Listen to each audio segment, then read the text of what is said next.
Human nasutang dunay kumpirmadong kaso sa ASF sa dakbayan sa Karkar, niletsyonan sa dakbayan sa Lapu-Lapu apektado sab niini. Samtang Department of Agriculture miauhag nga feeds gyud ang ipakaon sa mga binuhing baboy inay lamaw. Ani ang report.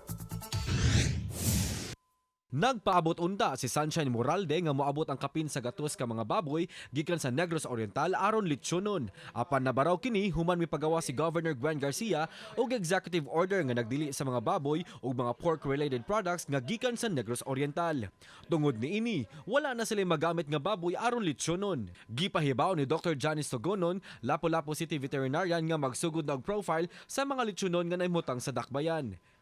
Manghatag usab sila og mga leaflets aron magpabilin ang dakbayan nga ASF free. Ang kanang mga lechonan na to, naman tay mga lechonan diri. So atong gitan-aw ang ilang stockyard ug okay ra ba ang health sa ilang baboy, nya ang mga documents ug asa gikan. Samtang mimando si Dr. Karen Mirellas, Mandawi City Veterinarian nga ipahigayon ang hugot nga disease surveillance monitoring aron mapabiling negatibo sa ASF ang dakbayan. Adunay awhag ang Department of Agriculture nga feeds ang ipakaon sa binuhing baboy, inay nga lamaw aron kalikayan nga mutakod-takod ang ASF sa laing binuhing mga baboy. Importante po na mahanap natin kung nasaan yung sources ng infection at matest po natin yung inyong mga alaga kung sila po ay meron ng virus o wala.